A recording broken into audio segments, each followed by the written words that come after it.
नमस्कार, मैं प्रथम वर्ष कला हिंदी साहित्य में भक्तिकालीन काव्य पुस्तक का आपको सप्रसंग व्याख्या का अध्ययन करवा रही हूँ।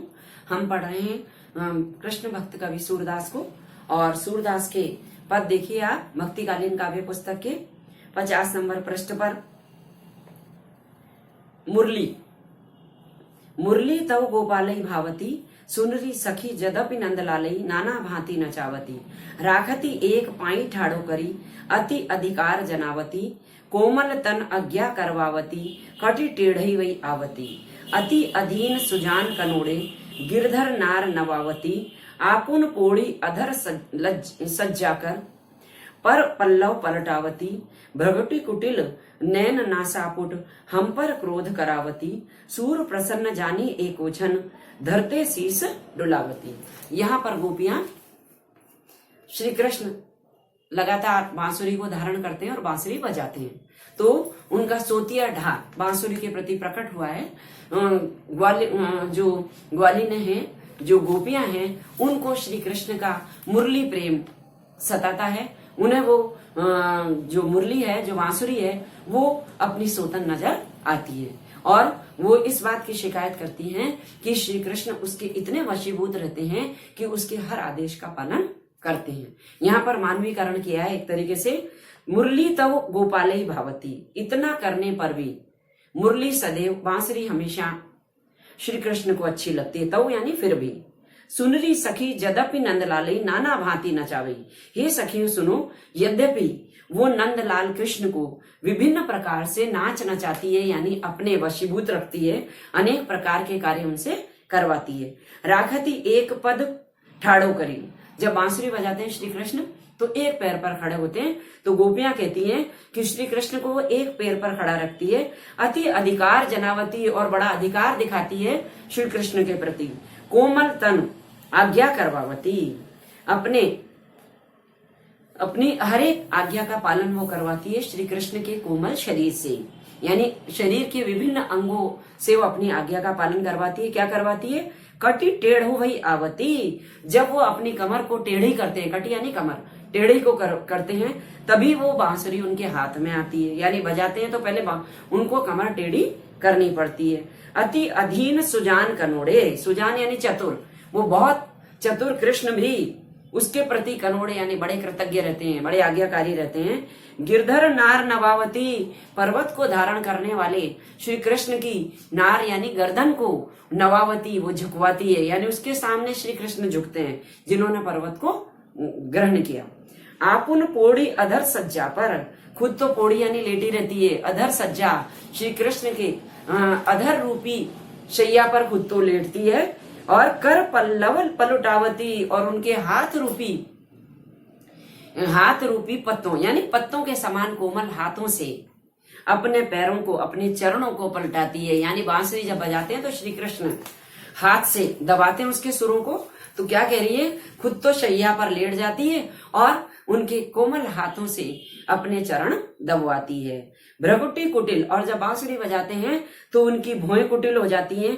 नैन नासापुट, और उनके नेत्र भी टेढ़े हो जाते हैं, और नासापुट यानी नासिका के चित्र भी फूल जाते हैं। हम पर क्रोध करावती, और इस समय बांसुरी बजाते समय अगर हम उसको विघ्न डालें तो हम पर वो क्रोध भी करते हैं। सूर प्रसन्न जानो एक छिन, धरते शीस डुलावती। सूरदास कहते हैं कि एक क्षण में ही वो बांसुरी उनको प्रसन्न कर देती है, और बड़े शरीर के साथ उनका सिर भी वो बांसुरी उनको प्रसन्न करके हिलवाने को मजबूर कर देती है। यानी बांसुरी की हर आज्ञा का पालन श्री कृष्ण करते दिखते हैं। यहाँ पर रूपक अलंकार है, और एक तरीके से बांसुरी के प्रति गोपियों का सोतिया ढा है, वो एक नारी के रूप में उन्होंने प्रस्तुत किया है, रूपक अलंकार का प्रयोग किया है। अगला पद देखिए। बूझत शाम कौन तू गोरी, कहाँ रहती काकी है बेटी, देखी नहीं कहूं ब्रज की खोरी। काहे को हम ब्रजतन आवती, खेलती रहती आपनी पोरी। सुनत रहती श्रवणन नंद डूटा, करत फिरत माखन दधी चोरी। तुमरो कहा चोरी हम लगिए, खेलन चलो संग मिल जोरी। सूरदास प्रभु रसिक शिरोमणि, बातन बुरई राधिका बुरी। यहाँ बाल कृष्ण और बालिका राधा की बाल क्रीड़ाओं का चित्रण किया गया है और श्री कृष्ण किस प्रकार से राधा को अपनी बातों में उलझा करके खेलने के लिए उनके साथ जाते हैं और अनेक प्रकार के प्रश्न चतुर राधिका बालिका उनसे करती है। बूझत श्याम कौन तू गोरी, जब राधिका को पहली बार देखते हैं कृष्ण तो बूझत यानी पूछते हैं कि हे गोरी बालिका तुम कौन हो, कहाँ रहती काकी है बेटी, कहाँ तुम रहती हो और किसकी पुत्री हो, देखी नहीं कहूं ब्रज की खोरी, खोरी यानी गली में, ब्रज की गलियों में मैंने तुम्हें कभी नहीं देखा। काहे को हम ब्रज तन आवती, राधा जवाब देती है कि हम ब्रज की तन ब्रज की और क्यों आएंगे, खेलती रहती आपनी पूरी, पूरी यानी आंगन में, मैं तो हमेशा अपने ही आंगन में खेलती रहती हूँ।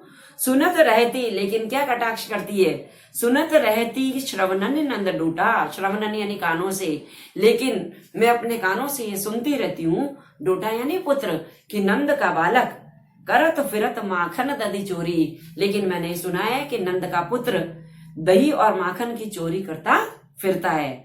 तुमरो कहा चोरी हम ले हैं, और वो प्रश्न करते हैं कि तुम्हारा मैंने क्या चुरा लिया है, खेलन चलो संग मिली जोरी, तुम तो मेरे साथ मिल करके मेरे साथ जोड़ी बना करके खेलने चलो, तुम्हारा तो मैंने कुछ नहीं चुराया। सूरदास प्रभु रसिक शिरोमणि बातन भुरई राधिका भूरी, सूरदास कहते हैं कि बालक कृष्ण हैं, कृष्ण भी बालक हैं, लेकिन वो रसिक शिरोमणि हैं, सब आनंद के भंडार हैं, इसलिए अपनी बातों से भोली राधिका को वो बहला लेते हैं और अपने साथ खेलने के लिए ले जाते हैं। यह बाल चित्रण है राधा और कृष्ण की बाल क्रीड़ाओं का।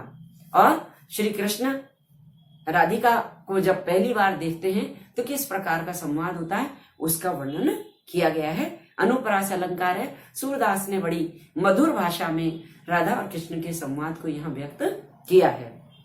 एक पद और देखिए, तुम जानती राधा है छोटी, चतुराई अंग अंग भरी है, पूरन ज्ञान न बुद्धि की मोटी, हमसो सदा दुराव कियो इही, बात कहे मुख चोटी पोटी, कबहू श्याम नेक न विचरती, किए रहती हमसो हट ओटी, नंद नंदन वाही के बस हैं, विवश देखी बेंदी छवि चोटी, सूरदास प्रभु वे अति खोटे, यह उनते अतहू खोटी।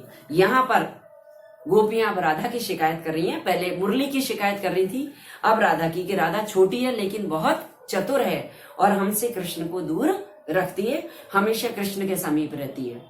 तुम जानती राधा है छोटी, गोपियां आपस में बात कर रही हैं कि तुम सब जानते हो कि राधा बहुत छोटी है, चतुराई अंग अंग भरी है, लेकिन उसके अंग अंग में चतुराई भरी है, यानी वो बहुत चतुर है। पूर्ण ज्ञान, उसे पूरा ज्ञान है, छोटी होने से कोई फर्क नहीं है। न बुद्धि की मोटी, बुद्धि की मोटी नहीं है, यानी वो मूर्ख नहीं है, बहुत चतुर है। हमसो सदा दुराव कियो है, वो हमेशा हमसे कृष्ण के संबंध को छुपाती है। बात कहे मुख चोटी पोटी, और हमारे मुख के सामने चिकनी चुपड़ी बातें करती है। कबहू श्याम ते नेक न विचरती, वो छोटी सी है लेकिन कभी भी कृष्ण से बिछुड़ती नहीं है, अलग नहीं होती है। किए रहती हमसो हट ओटी, और हमसे हमेशा हट और टेढ़ा बन किए रहती है। नंद नंद वाही के वश है, और वो नंद नंदन कृष्ण भी उसी के वशीभूत रहते हैं, उसी के अधीन रहते हैं।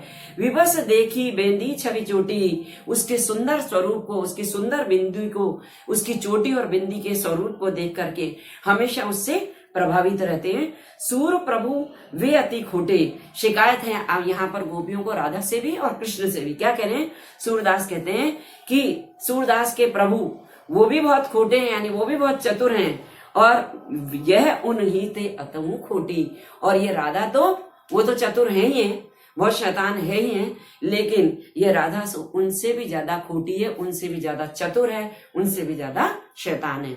यहाँ भी सोतिया ढा व्यक्त हुआ है, प्रेम में उपालंब दे रही हैं गोपियां कृष्ण और राधा के प्रति, और अनुप्रास अलंकार है और मधुर शैली है, लालित्यपूर्ण शैली है, और ब्रज भाषा बहुत सरल है। धन्यवाद।